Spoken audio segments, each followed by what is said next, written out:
What is this, some sort of crimping device? The handle is spring-loaded, and the edge of the scalloped side sits flush with the flat of the pointed side when the handles are closed. The pointed part has a beveled edge, like it's meant to gouge into something. I didn't notice any writing or etching on the handle.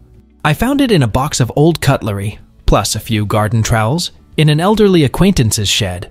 He didn't know what it was either, so I told him I'd ask the wonderful sleuths on OutlookDaily for help identifying it. So, what is this thing?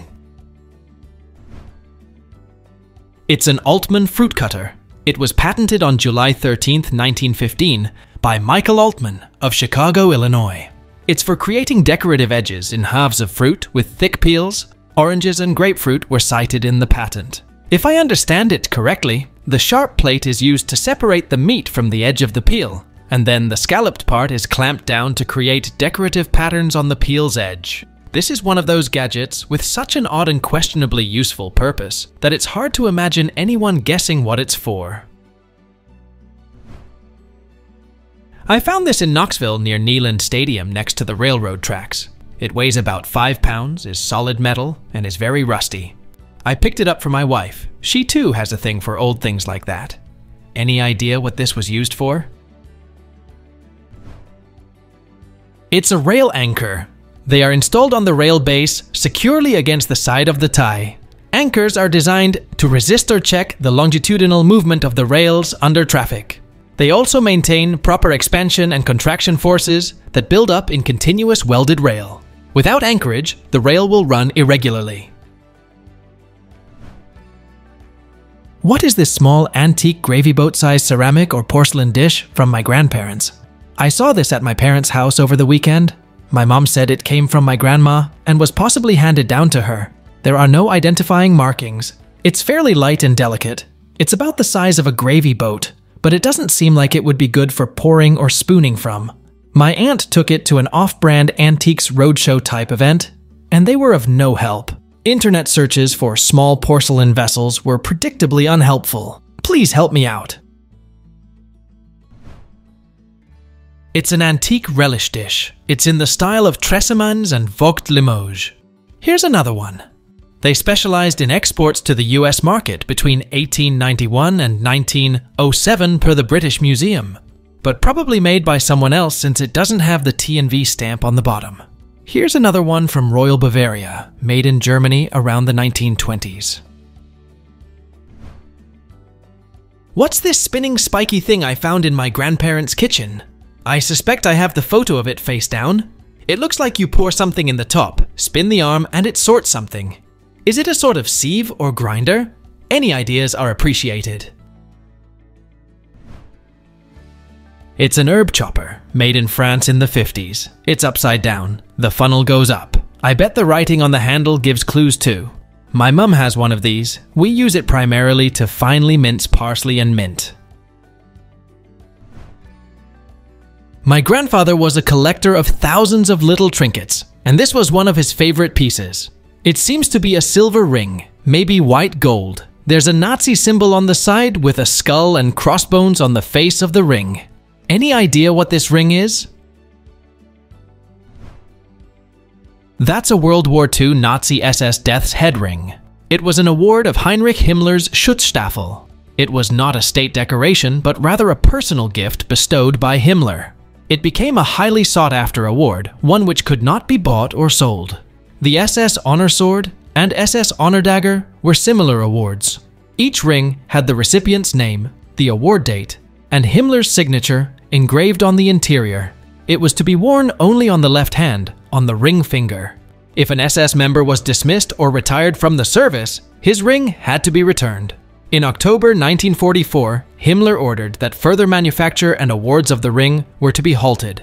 He then ordered that all the remaining rings, approximately 11,500, be blast-sealed inside a hill near Wewelsburg. By January 1945, 64% of the 14,500 rings made had been returned to Himmler after the deaths of the holders. In addition, 10% had been lost on the battlefield, and 26% were either kept by the holder or their whereabouts were unknown.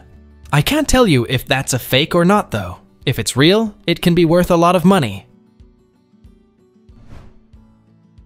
My favorite uncle hasn't been able to speak or write in a few years. His daughter has this display in her house, but they don't know what the army medals are for. Can you help identify them? I've tried to number each one and use a column for the bars. Can I also take a moment to all of the present and former military veterans? Thank you, thank you, thank you, not for the information, but for your sacrifice and service. 1 is Korea, 4th Army shoulder patch. 2 and 3 are collar devices for all Army enlisted. I can't tell if 3 is for infantry or cavalry. I suspect infantry. 4 is World War II, 8th Army shoulder patch. 5 is World War II, 8th Army pin. 6A is Korea service ribbon. 6B and 12 don't appear on any official chart of medals and ribbons, so they are either commemorative decorations or those of a foreign government. 6C is a Bronze Star ribbon that goes with the number 14. 7A is a National Defense Service ribbon with 2 stars that goes with the number 10. 7B is Good Conduct that goes with number 13. 7C looks like a Presidential Unit Citation Commemorative Medal, unofficial medal. 8A is the United Nations Korea Service that goes with number 11. 8B is the Korea Presidential Unit Citation. 8C is the Bronze Star. 9 is the Korea Service Medal. 10 is the National Defense Service Medal. 11 is the UN Korea Service Medal. 13 is the Army Good Conduct Medal.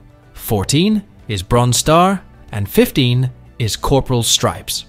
So, these are all Korean era stuff. Numbers 4 and 5 are both Korean era, even though the 8th Army was formed in June 1944. If he had World War II service, he would have, at the minimum, the World War II Victory Medal, and possibly several other World War II medals depending on where he was deployed. What is this thing I found while cleaning out Granddad's Navy stuff? He served sometime around World War II. I found it with dog tags and Navy pins. It says poison inside, and the backside is clear glass and looks like a wafer inside. Any ideas? It's a luminous disc from a World War II paratrooper's helmet.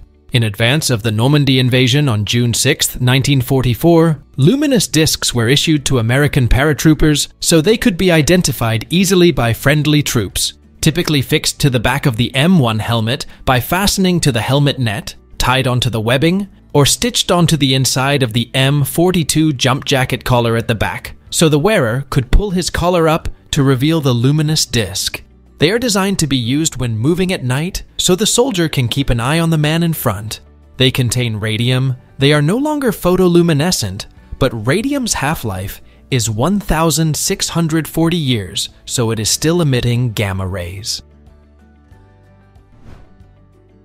What is this super heavy thing made of metal? My mother tried to move it and it tipped over, and it has stayed where it is tipped over ever since. It is super old. It looks like stone but is metal, and all the holes and indents look like they are molds for fence posts or something. Any ideas?